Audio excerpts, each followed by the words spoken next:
ตอนวันของวันที่14เดือนเมษายน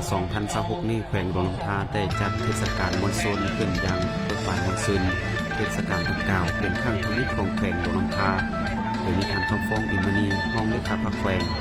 ประธานคณะกรรมการปกครองแขวงและบรรดาการนำแขวงมวลชนชาวพุทธศาสนิกชนภายในแขวงหลวงลำธารเข้าร่วมอย่างหลงไหลขบวนการเทศกาลดังกล่าวได้มีการแห่บั้งไฟ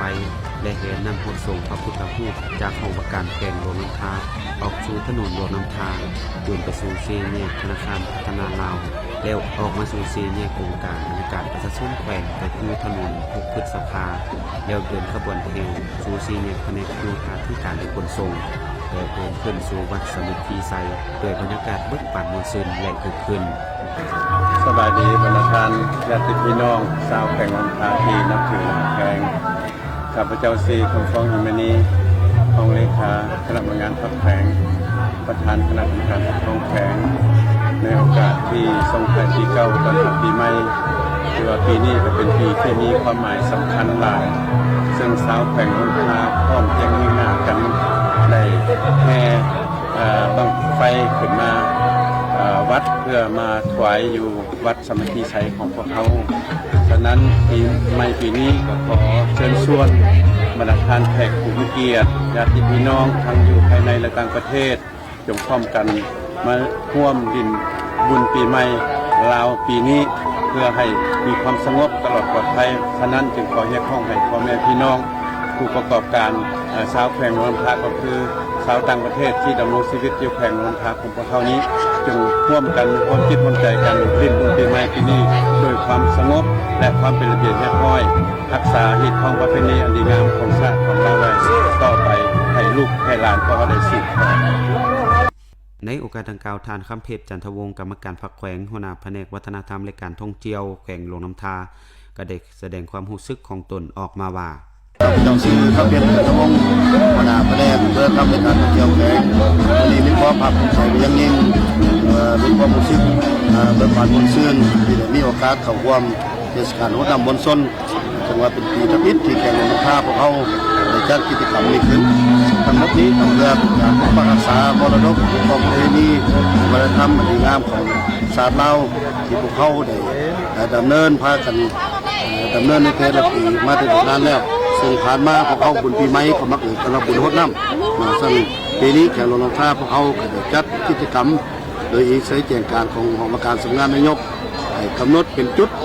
เพื่อพวกเขามีบอลลิ่นบอลเที่ยวลดทอนการเดินทาง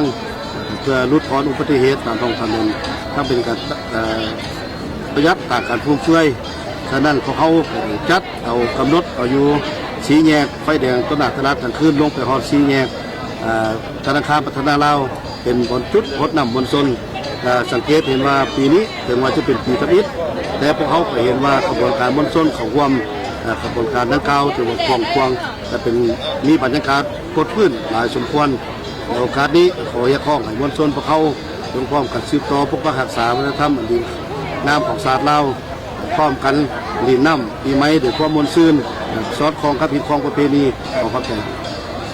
โอกาสดังกล่าวทันทองพิษแก้วประเสริฐห้องหัวหน้าแผนกศึกษาธิการและกีฬาแขวงทั้งเป็นหัวหน้าอนุกรรมการขบวนการจัดเทศกาลมวลชนอยู่ที่แขวงหลวงลำธารครั้งนี้ซึ่งก็เป็นครั้งประวัติศาสตร์ของแขวงโอกาสดังกล่าวทานแสดงความรู้สึกและให้ความหมายความสำคัญของการแห่บั้งไฟและแห่นำโหดส่งพระพุทธรูปก็คือให้รู้จักเกี่ยวกับเทศกาลมวลชนตื่มเอกข้าพเจ้าชื่อจันทองเพชรแก้วประเสริฐ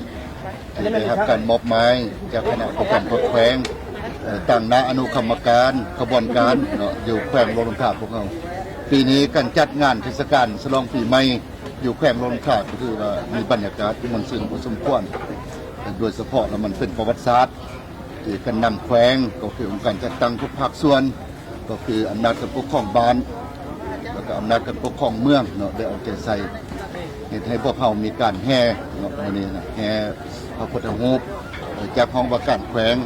แล้วก็มหอดวัดสามัคคีไซวันที่2แล้วมันพวกเขามีการแห่บั้งไฟ